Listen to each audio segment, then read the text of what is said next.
Hey everybody, it's Safi and Marco Dish Out on Movies, the only movie review show on YouTube to review movies in terms of food. And it's just Marco here, once again, to review a 1980s movie. This is my second to last Bette Davis movie, and originally I was going to review a new release, but I couldn't really get to do that. I have other plans today, and so I will be reviewing a new release tomorrow. And so I thought I might as well fill this in here. I always have to reschedule things around and do weird things with the schedule, because there's so much shit to do. I have three new release movies that I want to review, and so I have to space those out and everything, and then of course plan for the TV episodes whenever they come out, and I have to schedule those in. So it's just a really funny title. When I chose the movies for Bette Davis month, I didn't really look up anything about them except for the title and then the score that it had on IMDb. And for this one, White Mama, I chose this because of the title, obviously. I thought it was a hilarious title. And of course, the cover, if you look on IMDb, they have this picture of Bette Davis, and she has this judgmental look. She's like, ooh, she's really offended about something. And so I thought it would be a very funny movie to review, and I just thought it was going to be a big joke of a movie, and I thought that I was going to laugh at it and say, oh, you see, that part was funny, that was really funny, oh, that was really, goofy and stuff like that. But actually, surprisingly enough, this was a really good movie. It was really, really good. White Mama is a really, really good movie. And I just feel so weird saying that because it's I don't know, it's like I've entered the Twilight Zone. I've entered an alternate dimension, where I say the Batman movie sucked, but White Mama was really good. I never would have expected any of that. And I will say this, though. It is Bette Davis's worst movie. Because in the movie, she is not only the least likable character, but she is also really retarded in the movie. Her character is just completely... Oh, God. We'll get into her character, but in the movie, too, usually, as I've talked about, in Bette Davis movies, she has trademarks. She has things that, it's a typical Bette Davis movie if there are these things in them. And one of those things is the stare. And if you don't know, in every movie she does, there's always got to be a scene where she acts without talking. And she even did it in her first movie. And it was one of the most memorable things about the movie. And it was so good, that scene with the diary burning and her reaction to it. Well, in this movie, they have a scene where she comes home, and there were some funny parts, okay? There were some really hilarious scenes and lines of dialogue, but there was a part where she comes home and she sees her entire apartment has been cleared of her furniture. Everything she owns is gone. And it's just the funniest fucking thing ever. Because she's looking around in absolute horror, and then all of a sudden she screams at the top of her lungs. And it is the funniest thing I've ever seen. I guess you could say this is a new type of Bette Davis stare. It's a comedic Bette Davis stare. And so you have all sorts of types of stares in these movies, and I guess you could say this is the comedic version. But it was so damn funny, and it because it was anticipated. She literally spends an entire minute looking around. Her eyeballs are like about to pop out of her sockets, and she's scanning the room like, and then all of a sudden she's like, ah! And it's the funniest thing ever. And then the next scene, she's like sitting in her empty apartment, and like, it looks like she's like a homeless person, and it's so funny. It is it is the funniest thing ever. And what's even funnier is she goes over and she finds a little note, and the note says, "We're even." So that was really funny. Anyways, that was one of the best parts about the movie. It was so funny. So this movie, White Mama, it's all about this old woman who takes in a black teenage boy named BT.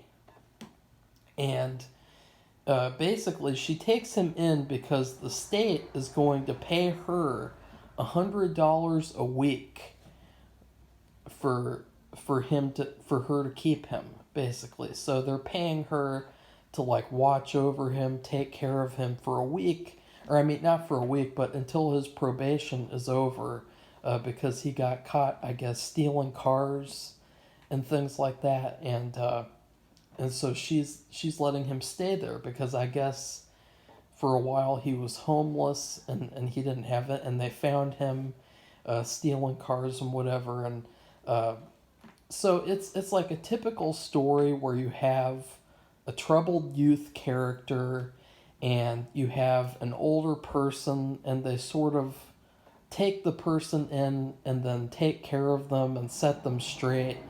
It's a very typical setup for a story. We even saw that near the end of Night of the Hunter. When the kids go to Lillian Gish's farm, she takes them in, she takes care of them, she sets them straight, she forces them to do that fun looking work with the picking apples and selling them in town, and it's that type of story at first. And that's where really the movie wasn't that good. The first half of this movie was basically like set up for the second half, which was the best part of the movie. But the first half was very cliche, very typical, and it had a lot of like funny bad moments. Like that's sort of part of the problem with this movie is Bette Davis's character, because she's very judgmental. Okay, she's very judgmental about everything. I mean, it almost feels like she hasn't come out of her apartment ever. Like, it feels like she's just lived in her apartment her whole life, and she's never walked out into the real world. Like there's this one part where she goes to this public school with BT, and she takes him there to enroll him, and she sees all this graffiti all over the wall, and all the kids are like, it's really funny because it's accurate. All the kids are running down the stairs, and it's like a stampede, and she's like standing there in horror like, oh, what's going on, and it's just so funny to like see that it's just so stupid and so like over dramatic. And it's like she's acting like she's never encountered that type of crowd before. And then there is a cameo by Ernie Hudson. He plays a counselor at the school, and he sentences BT to be in, I guess they call it the pit. And it's the dummy class, and it's for all the losers and the future probably criminals and trailer trash, people like that, the types of people I went to school with, for instance. And it was good. There were some good moments with her character, because she could have been like a typical conservative, like not conservative like politically, but like conservative in terms of parenting style. She could have been like a typical like strict, overly strict. Like there's this one shitty TV show where they showed all these shitty, terrible parents who were like really strict, and She could have been like that, but instead she was actually a lot better of a parent than I expected. And in this instance, she was taking him into the class, and as soon as she saw this class where it's clear the kids aren't learning anything, it's just a huge waste of time, typical like public school classroom.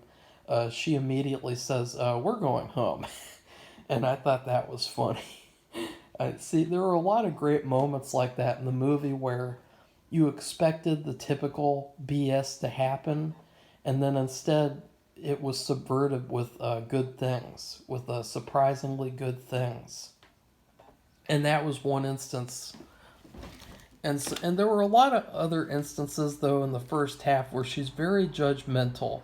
Like there's this part where she's teaching him how to read, and she's teaching him from like a little children's book, like Tom and Betty rode the cart into town, stuff like that.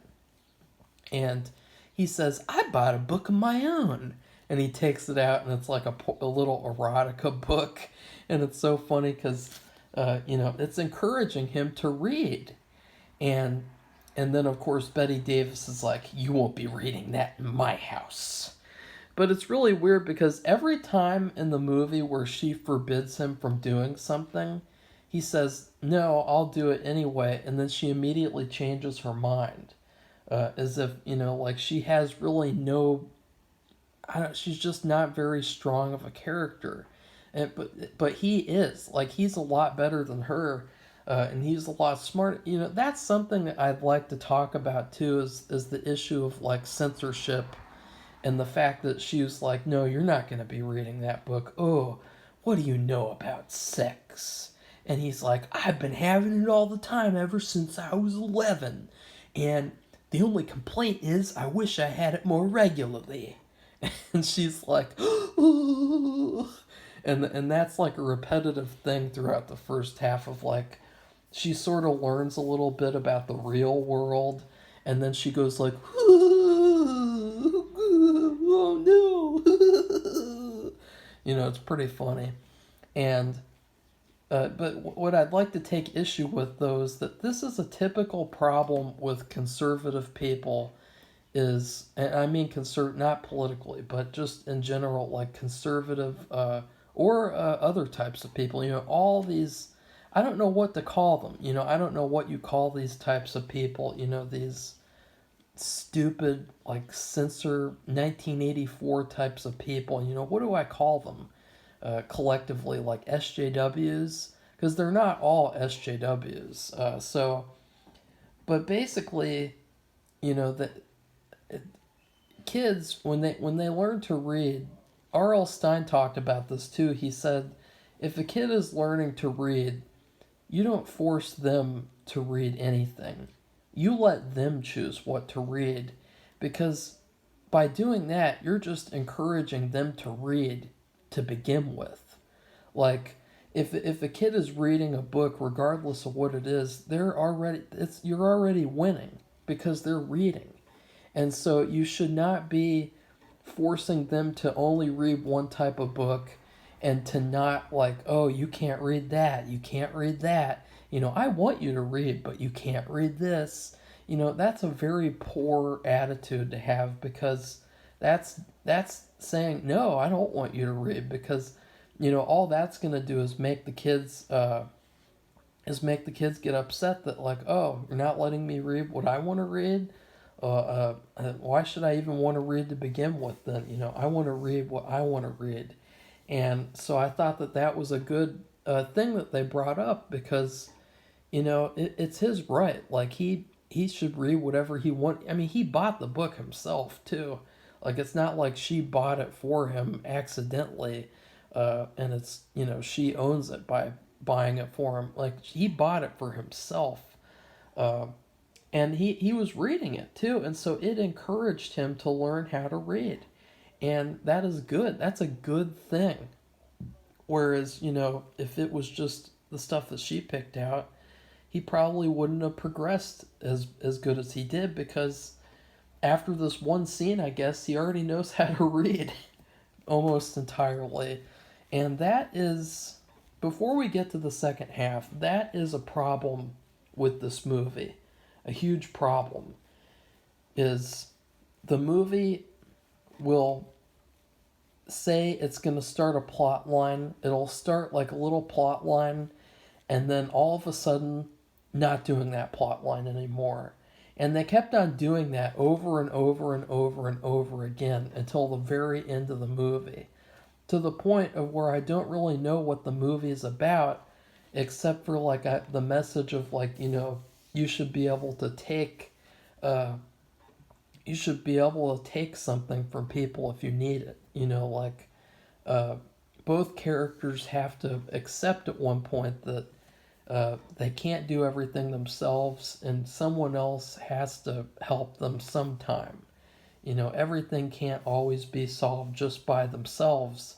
And I thought that is a great message because people have that problem, even me sometimes. And so I thought it was a great message, and I thought that, you know, it's not like a welfare type of thing. In fact, Bette Davis's character is so unlikable because, like, the whole movie, she acts so stuck up and sort of full of herself to where she's like bragging, like, I would rather go out on the street and starve to death than ever take any money from anyone. And it's just fucking ridiculous because, like, he tries to get a couple of typical traditional jobs, and none of them work out. And there was a very funny montage of him uh, trying out these jobs, and then he just like leaves and he does something really outrageous, and it's really funny. And he's like, okay, I'm not doing that anymore.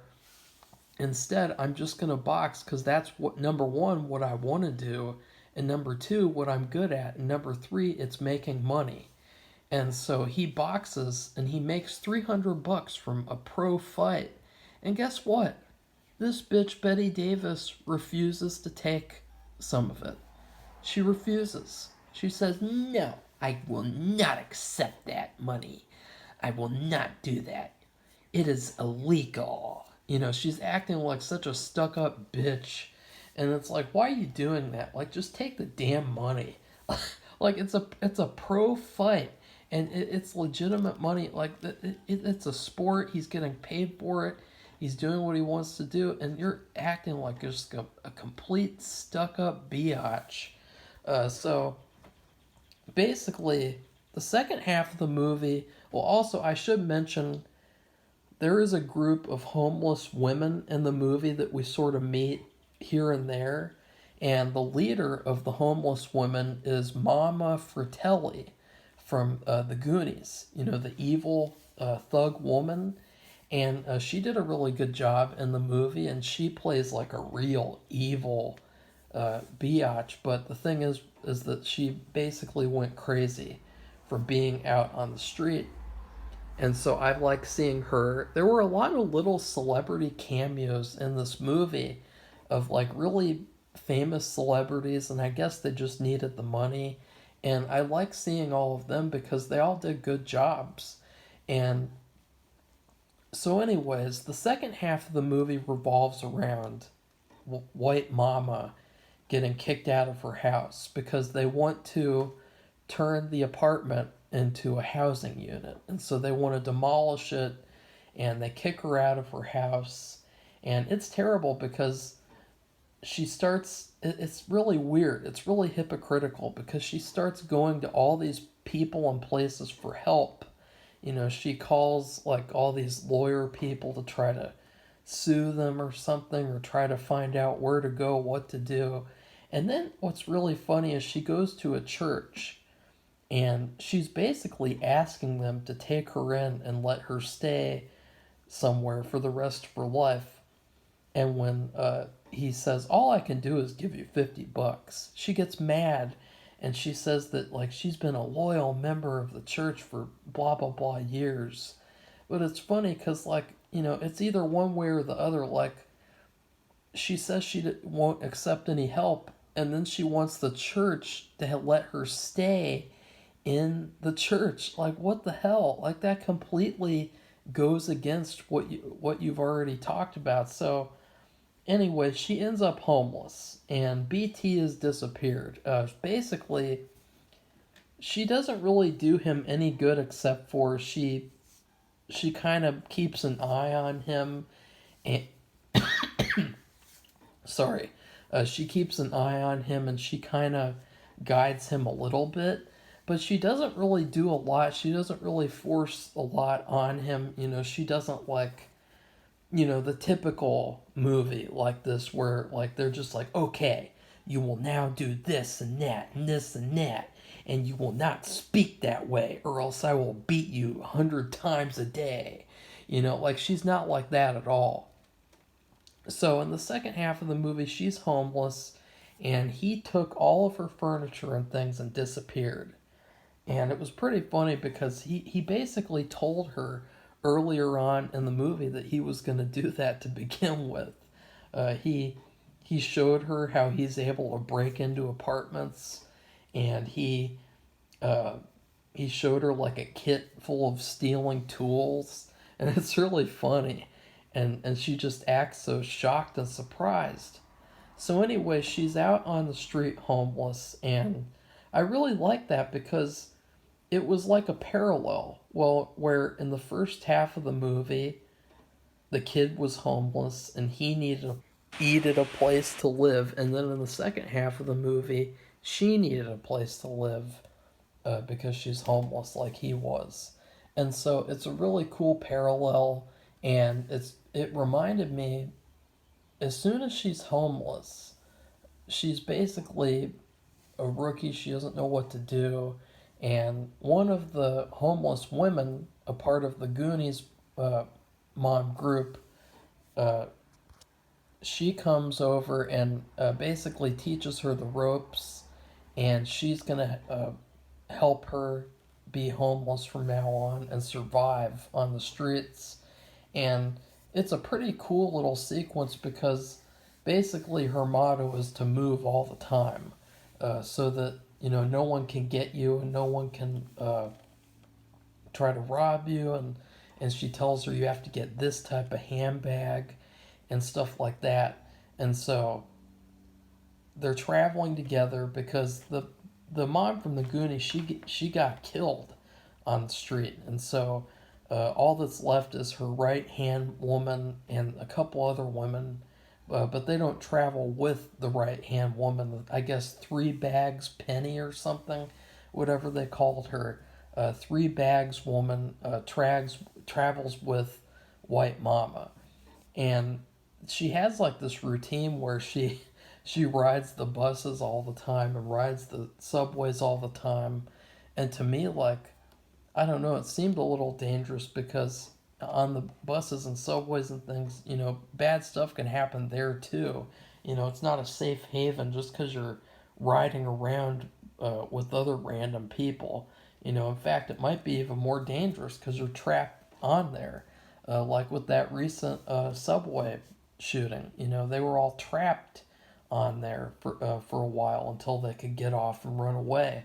Or even in the new Texas Chainsaw Massacre movie, all the people were on the bus. They couldn't get off. They had to escape through like a little window in the bathroom. So they're traveling around, they're homeless, but then it's really funny because it's basically like a little 10-minute Midnight Cowboy recreation with these two people. You have the main one, White Mama, and she's like the naive person who doesn't know how to survive. And then you have Three Bags Penny or whatever, and she knows how to survive and she teaches her the ropes. But instead of the right hand woman getting sick, Bette Davis gets sick and she has pneumonia, and she sits down, and immediately when she sits down, Three Bags Penny says that, never mind, we're not traveling together anymore, bye bye, essentially, because she's sick. And so it's really horrible because she just like moves on, she just leaves. And it felt to me like, oh no, here we go again. another plot has been moved on and rushed through. And so I thought that was sad, but then she's sitting out on the street and BT has revealed that he has this little mini bus where he kept some of her furniture inside there. So it's basically he's a van lifer. And then he also has an apartment where the rest of her furniture is. And so it's a really nice role reversal where in the second half he's taking care of her and he takes her to the hospital, he takes care of her in there, and he's paying for it because he's been boxing and he joined the army. And so he's pretty cool, you know. He completely turned himself around. He's not stealing anymore. And you know, he's pretty cool. I mean, he's definitely the best part about this movie. He's very charismatic and uh, he's very likable in the movie, and he's very smart, and he's a lot smarter than her, because even in the second half, she's starting to reject his help. She's like, "Okay, I am cured now, so leave me alone. You know, let me off the bus." And it's really it's really ridiculous of her. You know, she's just so, like, the whole movie almost. I mean, it takes her up until like the very end for her to finally have a change. But I did like that. You know, she has both of them. Both the characters in this movie have character arcs, and so I really like that they actually both changed. And so uh, she's basically living off of him for a while, and I don't know. She doesn't have any money. She's living off of social security checks, which that's another thing. I mean, it's like, you know, she's just so hypocritical in her like little like, oh, I can take that, but I can't take that.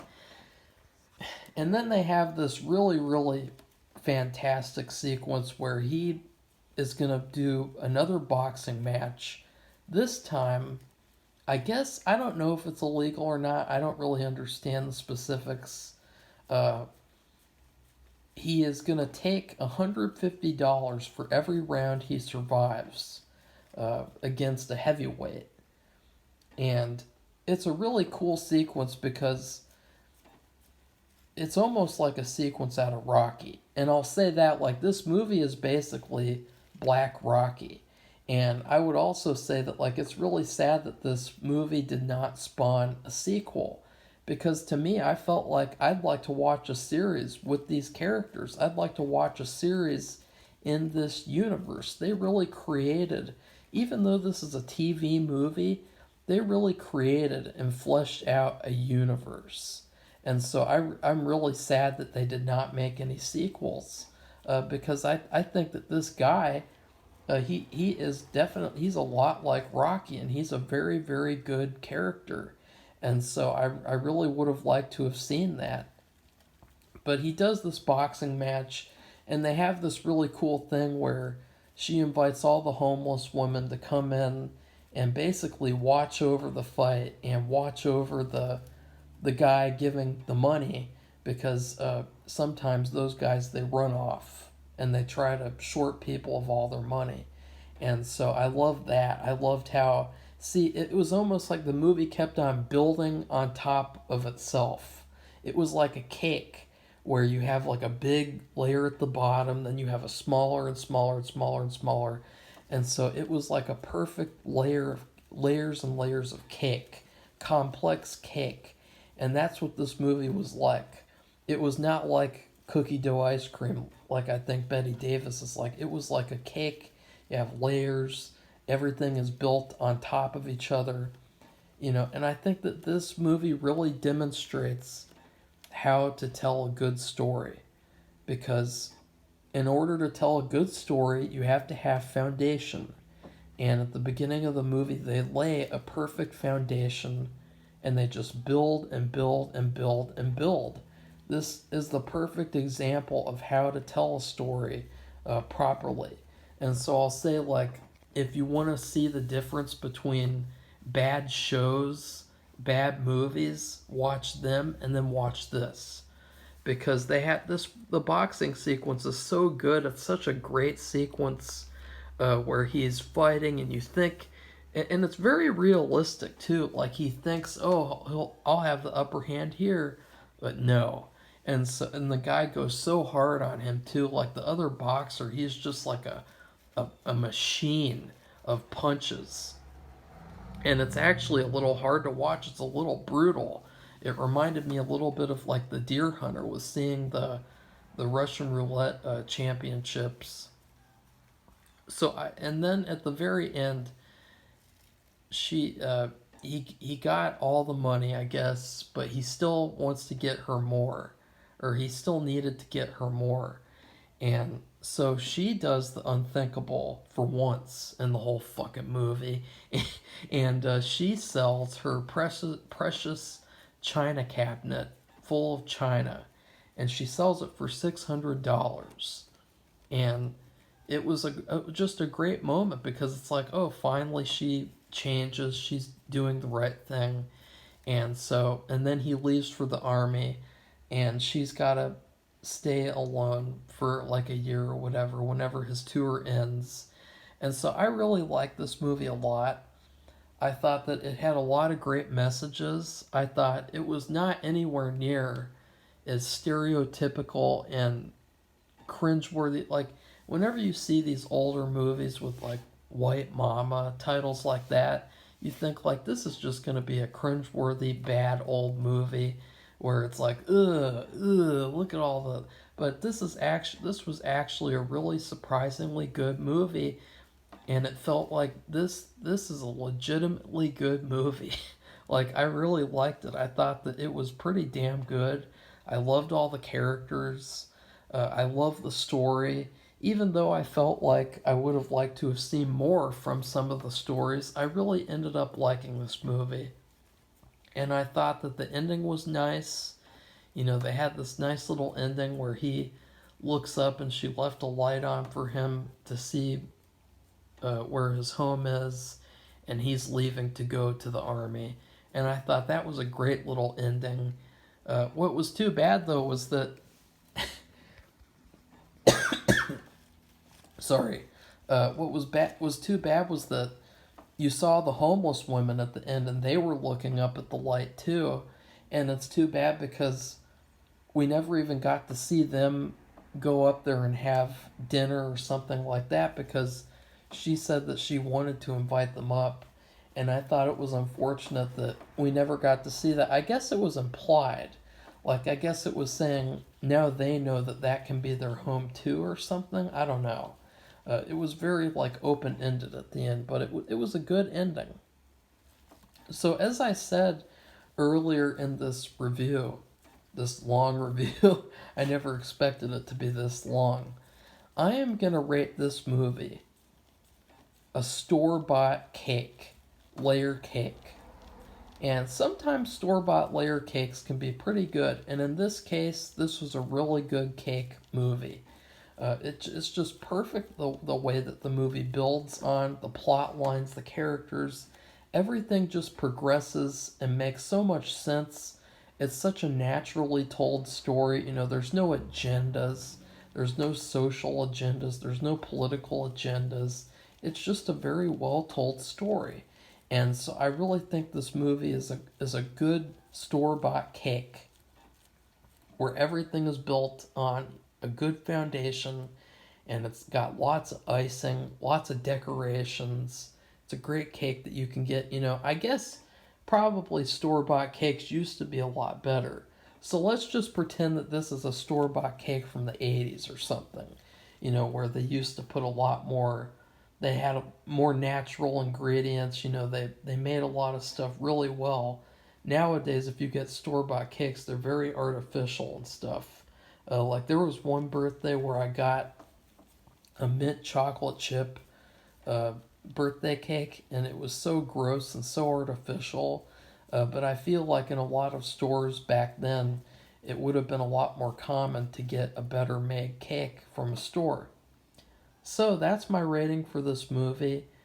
And my next Bette Davis movie will be her last movie, which is pretty unfortunate since all of her movies have been fantastic.